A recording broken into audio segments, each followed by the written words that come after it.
Greetings, people of Earth and beyond. How are you today? I can't really hear myself, but I hope you can hear me. I'm making a reaction video for God and Ganja, I believe. I got some ganja right here, and I'm just gonna hit a little bit of it, and then we're gonna react to some Christian videos, and we're gonna do some pushback on some of the things that my extended family believes. But yeah, so we'll see how it goes. I'm gonna just type in weed Christianity. Yeah, something like that. All right, okay, let's go with this guy. His name is... What does the... Okay, hold on. His name is Allan Parr. So we're going to watch a video by Allan Parr. It's called, Should Christians Smoke Marijuana? I don't know. Should they, Allan? Let's see. Let's see what you think. So I got some Mountain Dew right here. I got some weed. This is not to throw shade at him or anybody else who I respond to. This is really just to kind of get my own thoughts out while also putting another argument into the air on whatever we as Christians believe. Because I'm a Christian too. I go to church regularly. I believe I have a relationship with God. So it's interesting to see what other people think. This video has 100,000 views. It was made 2 years ago now. So it's a little behind, but let's see what he has to say. All right, Allan, let's see. And then we're just going to hit this. So this is a King Louis pod. King Louis pod. Cheers.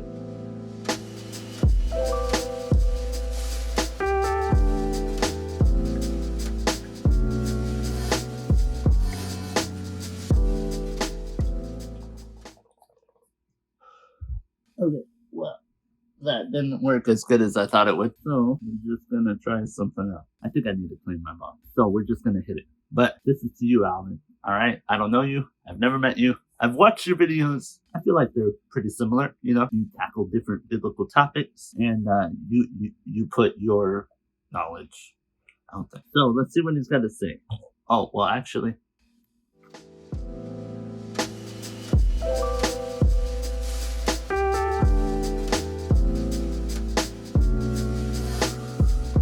All right. That's just to get my head in the space where you know that we differ. But let's see how much. I assume we differ, but we'll see how much.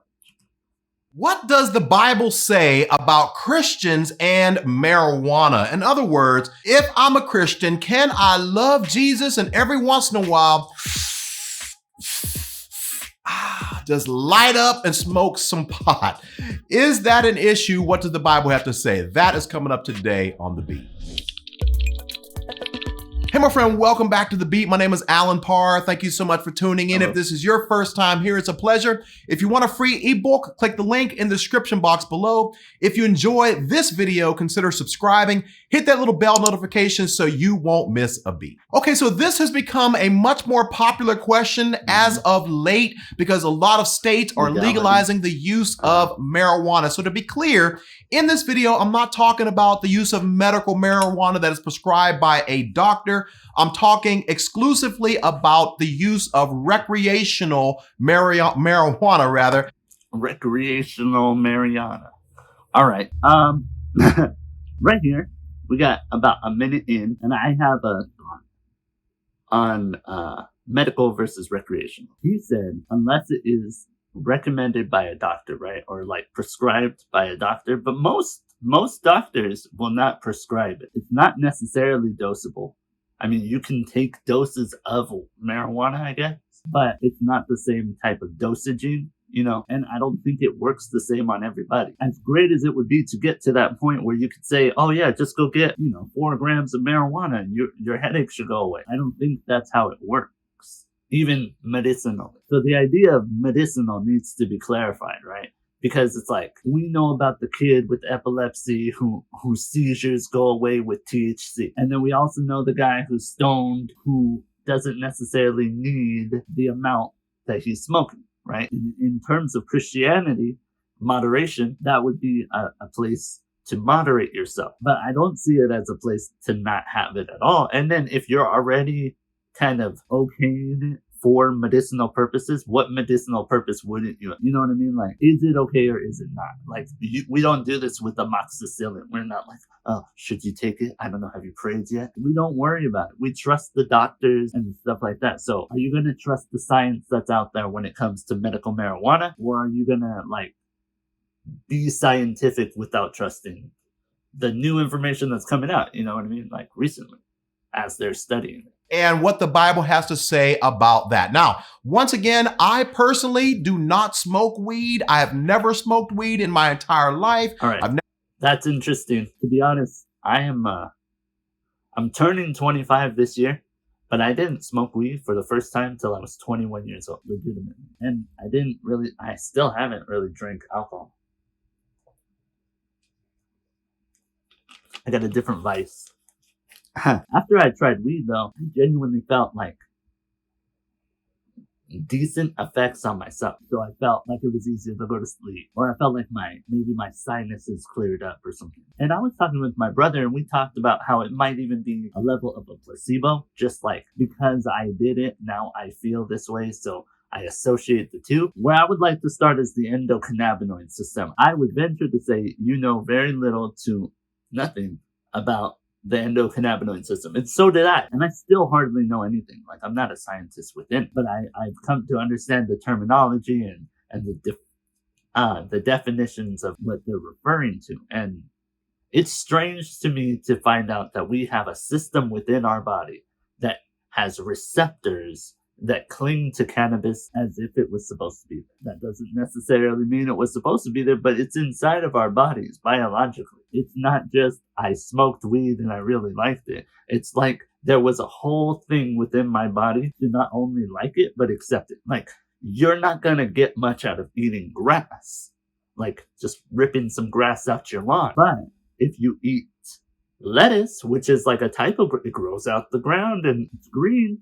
If you eat that, you're going to have a better, your body is able to receive lettuce, the nutrients, all the stuff within lettuce and a salad. That's why eating salads helps you lose weight or whatever. Smoking weed has medicinal effects similar to a salad, more so than to a medicine. So that would be my first thing that I've learned as a Christian. If you've never tried it before, you're not going to understand what people are talking about. You know, if it's your choice not to try it, like if you just don't want to, I completely understand. I respect that decision. I don't think that decision should be made lightly. And I think you should do a lot of research into it before you try it, into how it's going to affect your body, how it might affect your body, the potential downsides on your body. Like, I know now that it does have downsides. And early on, I would have said it had none. So I would say do research, understand. And I believe he's done some research. It's just his knowledge is very limited. And it's because he doesn't partake,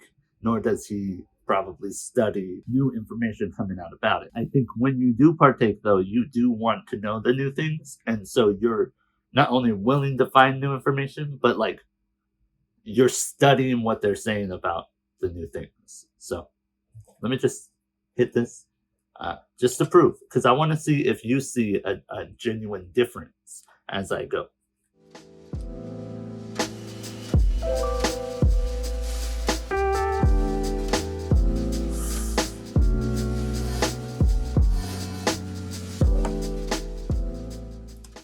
Been high. That doesn't make me better than someone who actually does. It's just not my particular vice. Now, with that out of the way, just like some of my other videos on controversial subjects, I'm not going to tell you what you should or should not do. I'm going to give you a series of questions that you need to ask yourself, and then I trust that the Holy Spirit will lead you to make the right decision. Okay, question number one. That's kind of cool. I like the way you did that. I think it's good that he specified that he's not like considering you a sinner for doing this, but in my head, just as a Christian, I still haven't found why he believes it to be a sin. You know what I mean? And maybe he'll tell us later. But I think Christians are kind of funny because the Bible doesn't necessarily have a verse or a command that says, thou shalt not smoketh thy weed. You could try to find verses that make it seem like you could even smoke the herb, but I guess smoking the herb doesn't necessarily equal to enjoying the herb. Like if the herb is there for you to enjoy, should you then light it on fire? I don't know. But we do know they burned incense, and we do know that they may have burned something similar to marijuana within the incense bowl. So look that up. I'll put a link. Oh, but I do know what he's talking about right here, where he's saying, don't break the law. Our land. So if it's illegal where you are and you're consuming marijuana, then that means you're breaking the law, which means that is a sin, which means it's not something that you should do. Now you may say, hey brother, I live in Colorado or one of these other states where it's legal, so that doesn't apply to me. Okay, so the next thing we have to do is we have to go to the next principle in the scriptures, which is in 1 Corinthians chapter 6, verse 12, which says, this is a good one. I kind of thought he was going to go to the sober-minded first, but I like that he went to this one, because this is why I do it. All things are lawful to me, but not all things edify is the one I read. But all things are not profitable. So just like not good for you. Like it's not a sin to go to McDonald's every day, morning, noon, and night. But at the same time, it's not profitable to your body, to your health, to your life to do that to yourself. So there's things that like you're allowed to do and you're not going to go to hell for. But at the same time, it's like, is that good for you? I would say look into with me the amount of things that would say that smoking this regularly can be good for you. Obviously, there are negative side effects. Long-term anything, like long-term sitting in the car, long-term driving a bus, like long-term anything allows for negative things to happen, side effects, But this is why I would say that I feel like perfectly fine saying I'm a Christian and also saying I smoke. Because as I quote the Bible too, I don't believe I've lost my sobriety or my control of my mind. I think when it gets to that point, then we could talk about like how you're using it. But even then, it's not close to being drunk as far as I've understood. I mean, I've never been drunk, but being high on marijuana is different than being drunk. And depending on how high you get, it might not even be that bad. So I think there's a lot of like, he doesn't know because he's never done it. But it sounds like he just does, all things are lawful for me, but not all things are profitable or beneficial. So the question we now have to ask ourselves is, even though I may be able to do this according to the law, is this something that would be beneficial to me? And studies have shown that smoking weed over a long period of time can have some severe negative effects on your mind, such as loss of memory or lack of attention or other cognitive issues that lead to things like... Okay, I'm not trying to cut him off. Negative side effects. We were just talking about that. It's funny. I haven't seen this video in forever. But loss of memory, reduced learning, decreased attention, schizophrenia, and psychopathic disorders. He's not wrong. Even at McDonald's, it tells you this product contains chemicals known to the state of California to cause birth defects. There's side effects to all things, and we won't know the real side effects until you get to the other side. And like you were saying, long-term use may not be for everybody. I know for sure schizophrenia and mental disorders definitely have history of it within your family. So if you know you have it, a history of it, be very cautious. But I would assume you would be very cautious of even anxiety medicine at that point. So he's right. These are things to watch out for. But these are not things that everybody who smokes weed experiences. These are negative side effects experienced by small percentages of people. And they're still studying how and why it gets to these points. But I like that he put it in there. That's good. I mean, it seems like he did some research. Schizophrenia or psychopathic disorders and all sorts of other things. So the question would be, if I know that these are the things that it could do to my body, why would I want to consume something that would ultimately destroy my mind? In addition to this, other studies have shown that a large percentage of car crashes are a result of someone who has been high or intoxicated. Not only that, studies have shown that there's been an increased percentage of people who have attempted to commit suicide or who have committed suicide who have been high. And that makes total sense because if you're high, you're using that to escape reality. But whenever you come back down from that reality, just like any other drug, you have to face your own reality. And many times for a lot of people, that's too difficult. And as a result, they choose to end their life. Okay.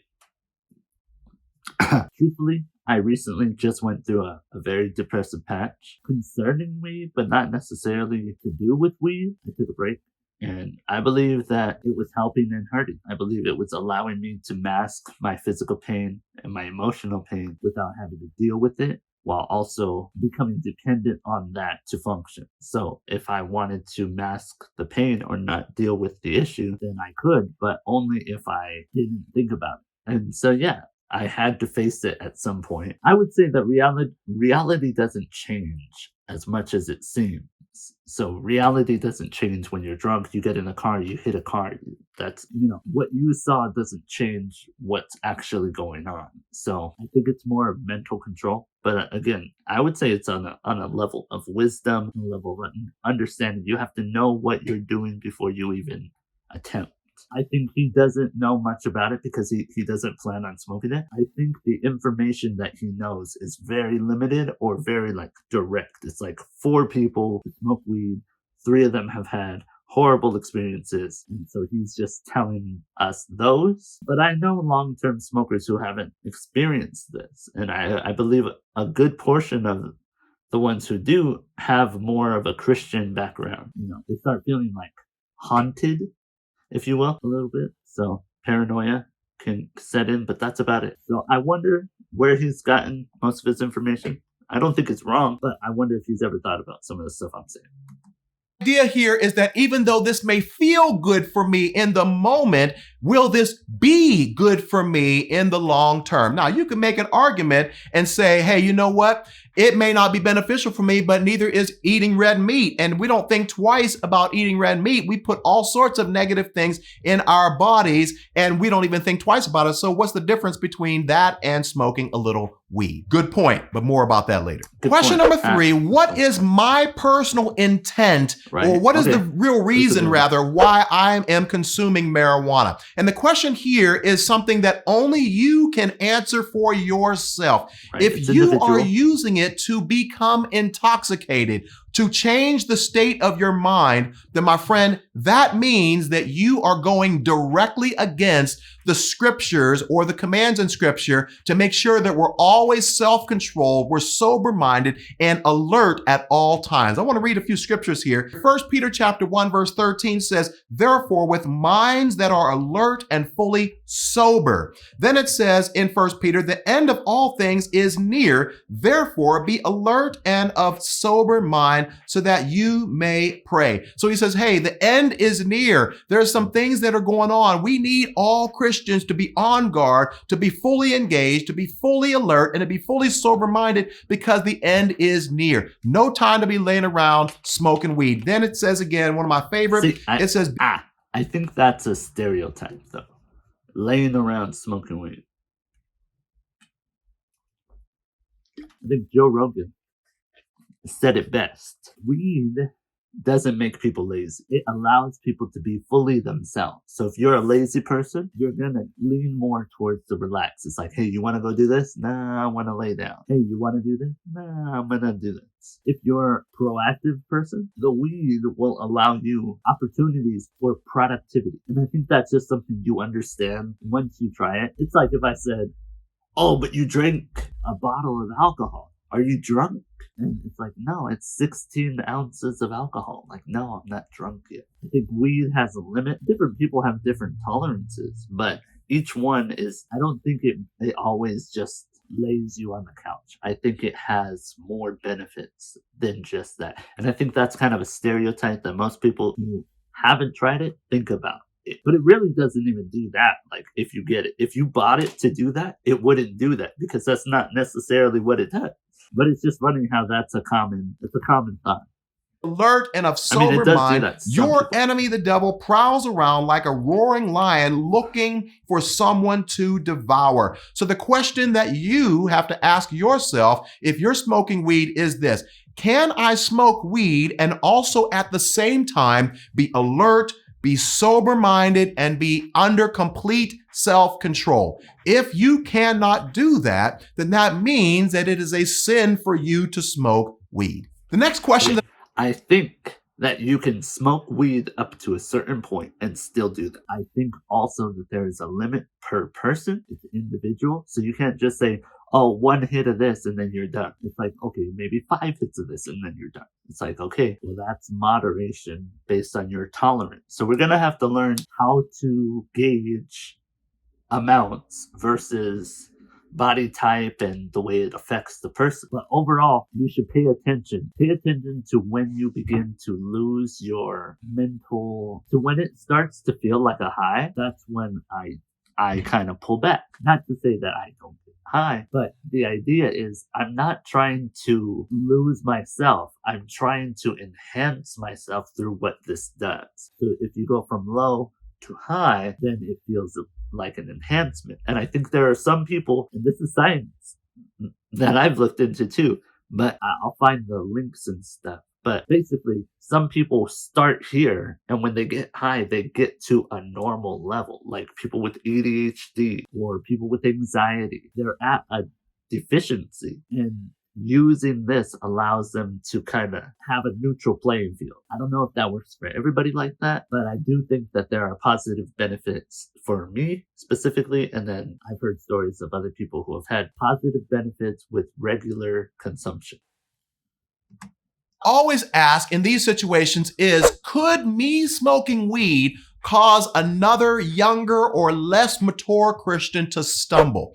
And the idea comes from 1 Corinthians chapter 8, where Paul says, if eating meat offends my brother, then I will refrain from eating meat. Now, understand that Paul was not talking about meat. There was no issue in terms of eating meat per se, but the idea was in this culture. Interesting that he put that there, because that's true. There was no issue with the eating of the meat. So technically, there should be no issue with the eating of this or smoking of this. You know, like you got edibles. But I don't think that's what he means. Watch. There were certain meats that were sacrificed or offered as a sacrifice to false gods. And so there were some Christians in the church that were worried that these meats that were sacrificed to these false gods would now be contaminated with evil spirits. Paul says later that that's not true and that can't be the case, but some Christians were thinking that way. And so they said, hey, I can't eat this meat, even though the meat is fine. There's nothing wrong with it, but I don't want to eat that meat because the evil spirits from these gods that have now attached themselves to this meat has made this meat contaminated. And by me consuming this meat, this is going to cause me to have evil spirits in me. And Paul says, hey, you know what? If I'm around other Christians who think that way, it's not worth it just for me to exercise my freedom and eat some meat. He says, in these situations, I'm not going to cause these younger, less mature Christians to go against their conscience and sin and do something they don't feel comfortable with just because I have the freedom to eat meat. The same principle applies here. Okay.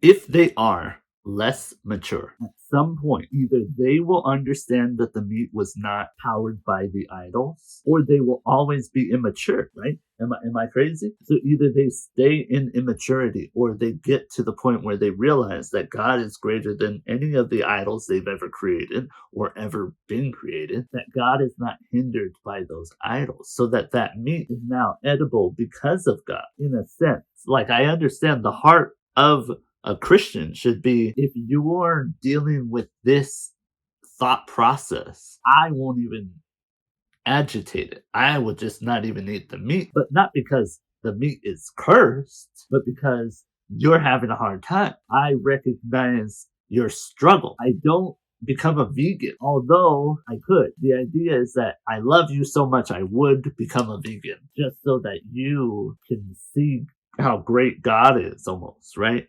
That's the idea.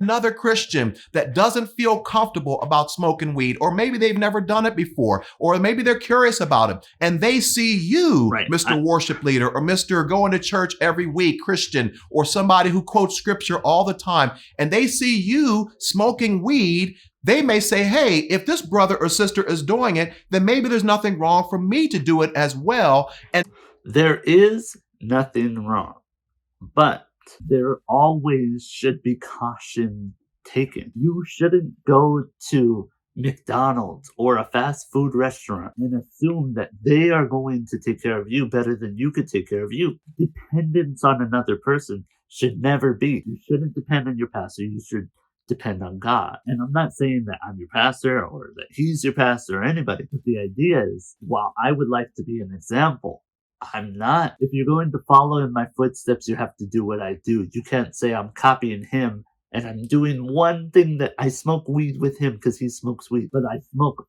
all this weed out of moderation and I've messed up my mind with it. You have to look at how I'm doing it, I guess. People have to do it like this, and I'm sure I'm not the only Christian who hits their pen, smokes some weed, and feels like they get closer to God. I don't know. And it may actually lead to an addiction in their life, That's all true. because you. People who are prone, I mean, I don't know. Should you not go to college because you might end up an alcoholic? Or should you just, like, at some point, you're going to have to take on the world. You're going to have to make your own decisions. You're not going to be able to say, well, all my friends were drinking alcohol, so, I had to be an alcoholic. It's like, nah, dude. So I agree for younger kids, but I don't advocate for any. I didn't even smoke weed till I was 21. So I advocate for safe use and studied use on yourself. If you're going to do it, understand what it's doing to you while you do it. Don't just, like, do it for fun. I mean, you can, but I'm not recommending it. Strictly within the Christian sphere. If you're not necessarily Christian, I'm not talking to you. But the idea is, what you do and how you do it matters. Okay, you're smoking weed, but how are you using what you're doing? Is it becoming a burden on your life and the people around you? Or is it, some people Seth Rogen has a company, a marijuana company now, where he sells legal weed. And it's like, man, it's not a drug dealer. It's not this, like, it's very legalized now. It's less of a stigma with it. Wanted to exercise your Christian freedom to Right, you gotta be smoke careful weed. about My brothers and sisters, it's just. Oh, sorry. If you do get to the point where it becomes a legal business that takes your family out of poverty, how can you say that the use of it was sinful? I don't know. I'm just asking. How? If you have an answer, please answer. It's okay. I would say he should do more research on the people who have tried it, just to get more stories than the amount that he has. Because I feel like he doesn't know people who do it regularly. My brothers and sisters, it's just not worth it. Question number 5, is this becoming an idol in my life? In other words, an idol is nothing more than something that we place in front of God. And the idea here is this: whenever you. Okay. I kind of know where he's going with this. The idea of idolatry within usage, right? You can even make your phone an idol, which is funny because, if you looked at the amount of phone usage you have compared to the amount of Bible usage you have, if you have the Bible app, or if you just know how often you read your Bible, right? Once a morning, every night, right? However often you read it, if you compare your phone usage to your Bible usage, you would see how idolatrous you are sometimes. We all get to that point where we're not actually giving God our first fruits. You know what I mean? Like our attention, even. We don't give him our full attention. We'll listen to worship. We don't want to silent, quiet, breathe. That feels awkward right now. In a world where everything's moving around, that kind of feels awkward. So our phones can even be idols. My point is, this can definitely be an idol in other people's life, and it could become one in mine. I would just wonder if I could say, what if instead of placing it in front of God, we thought of it as a gift from God and benefited from the effects of the gift? I mean, I don't know if that sounds blasphemous or what, but I just kind of wanted to throw that out there. Feeling stressed, whenever you're feeling depressed, whenever you're feeling down, whenever you're feeling overwhelmed, do you turn to God to get relief, to turn to God to get peace and tranquility? Or here, another thing. That's a good point. Do you turn to God when you feel depressed? I didn't. I had to literally go to the hospital, cry my eyes out, talk to my family, be embarrassed, be humbled before I even got to a feeling of being okay. And 2 days later, it still felt like things weren't okay. I don't think weed has anything to do with that. I think that's a personal walk. Just based on somebody who's used it for the past 3 years, I don't believe that weed is what caused that issue. I believe how I was dealing with my mental issues was the reason that it may have even sparked anything. And I do agree that if you're not going to God, you are making whatever you're going to God in your life. But like I said, if you allow God to use, I'm sure if you get a headache, you'll take an Advil. And I don't necessarily think most Christians pray, Lord, please let this Advil work. And maybe you do, but the idea is you trust what you're taking, or like if you have a stomach ache, maybe you'll take some Pepto. And it's like, yeah, that's what everybody does. So within our bodies, there's an endocannabinoid system, and the effects that THC and CBD have on the body, plus all the little other tetrahydrocannabinoids, I would say definitely look into how it affects the body, because you might have a different opinion after that. You might not, and it might still be idolatrous in your eyes. But I would say with more information comes more confidence one way or the other. So I would say if you didn't know any of this, now you know. If you did know, well, maybe I'm wrong. You turn to smoking weed so that you can escape your reality. Right. Okay. I don't do that.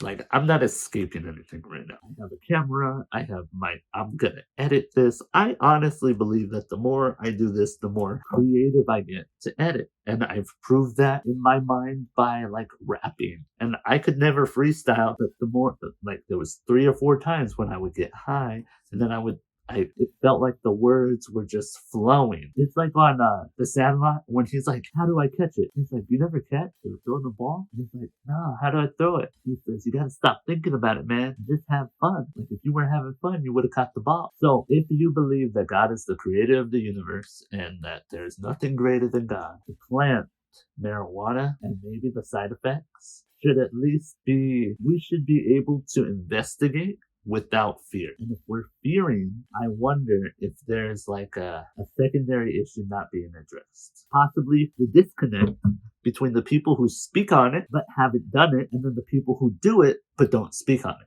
So here is me speaking on what I do. See if I could get a conversation with any of the other people who don't do what I do but do speak on what I do, right? If you hit what I hit, you wouldn't act like me. I am maintaining sobriety within my mind. And what I mean is I'm maintaining clear-headedness without allowing myself to drift. But this is helping me not drift because simply I have ADD or ADHD. And so I have an attention deficit that is actually harnessed within the effects of marijuana. Interesting, right? We should talk to a scientist so we can test out my theory. But I really feel like I'm onto something. I'd like to see if you have any thoughts about this, Allan. I like your video. Very well put together. If there is anything else in your life, whether it's TV, whether it's social media, whether it's lust, whether it's porn, whether it's masturbation, whether it's smoking weed, if there's anything else in your life that you turn to whenever you are needing peace and relief, other than turning to God, then my friend, that means that thing is an idol in your life and you need to refrain from it. Let me just read to you very quickly one of my favorite Psalms that talks about how you should respond when you feel overwhelmed. Psalm 63, it says, "Oh God, you are my God. I earnestly search for you. My soul thirsts for you. My whole body longs for you. In this parched and weary land where there is no water." So you see the psalmist says here, I'm in a bad spot. I'm in a dry land. And these are the things that I do. I'm looking for you. I'm searching for you. I'm thirsting for you, not anything else. Verse 4, I will praise you as long as I live. Verse 5, you satisfy me more than the richest feast. I will praise you with songs of joy. And then finally, verse 8, I cling to you. Your strong hand holds me securely. So once again, my friend, you need to answer. Does that,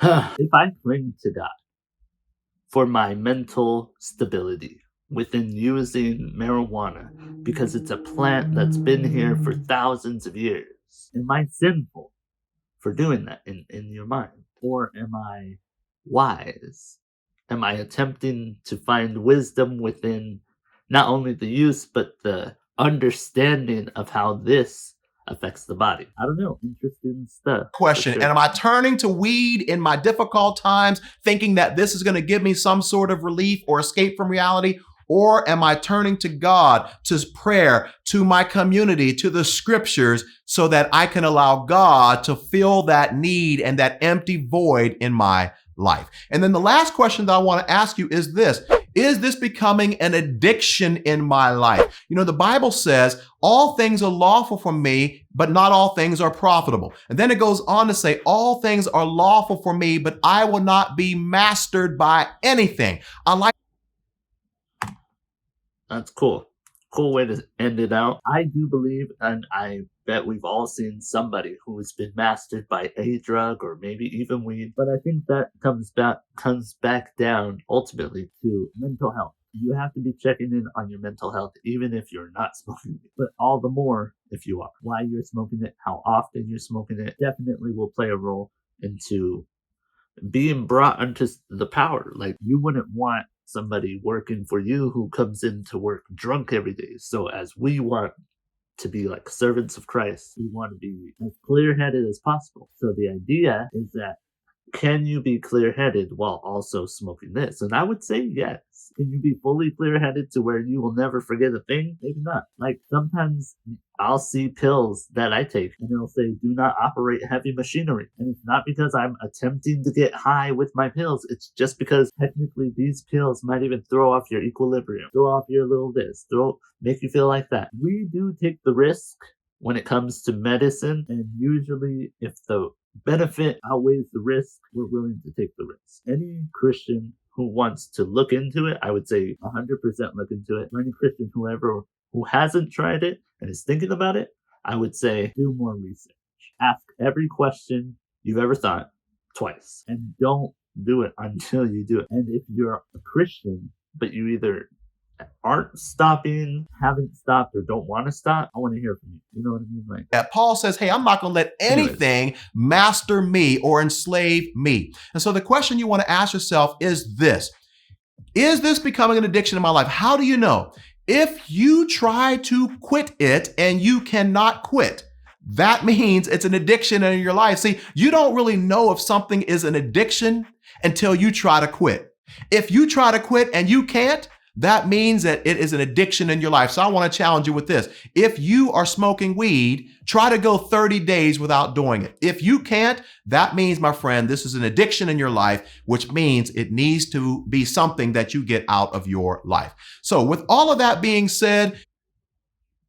Okay, sorry. I know he's got like 20 seconds, but if somebody, you know, those people who say, oh, I'm sorry, I'm being so rude, I haven't had my morning coffee yet. Can we say that they also are addicted to caffeine and then should then take the necessary steps to not be addicted to caffeine? Or is it okay to be addicted to caffeine? I mean, you're coming under the power of caffeine at that point. I mean, maybe I'm addicted to caffeine. I don't know. The idea is, if you can't take 30 days off of caffeine without being moody, by his standards, I would say you're kind of addicted. And I just wonder how we deal with addiction, because let's just say 30 days without pain medicine is a lot different than 30 days without caffeine. And if you use marijuana as pain medicine for arthritis, for back pain, for different things, for chemotherapy recovery, you know what I mean? Like, it's not black and white. It's definitely not black and white. And the more you dig in, the more you have questions. And I just have a bunch of questions. So this is me asking questions. Allan, if you ever see this was a great video from 2 years ago. You may hear all of this and say, you know what? I'm still going to go ahead and smoke weed. Well, that's between you and God. But hopefully the next time you light up, you'll think about these 6 questions, and the Holy Spirit will lead you otherwise. Say, I would love to hear your thoughts. What are your thoughts? Leave it in the comment section below. Do you think Christians can or should smoke weed from a recreational perspective or not? Let's talk about it in the comments below. If you found this video, I think it's like soda, like soda. If I went to a party and had some soda, nobody would bat an eye. But if I told you that I drank a 6-pack of soda every morning, you'd be like, oh, that's a lot of soda, man. Probably shouldn't be doing that, you know? I think it's not about whether or not you should be allowed to do it. It's about how much you do and in what amount. Right? If you're smoking like Snoop Dogg amount of weed and you don't have that kind of money and you don't have that kind of job, I would say that you may be going down a negative path. But if you're just, it depends on how you're using it. I would say that on an individual basis, you would have to go to how you use it and what it does for you and why. Those are my comments. Shout out to Allan. It's a good video. We'll see what kind of video I make out of this. Let me just hit this one more time because this is the channel. This isn't for Allan. Okay, this is just because this is God and gotcha. All right, God, guess we gotcha.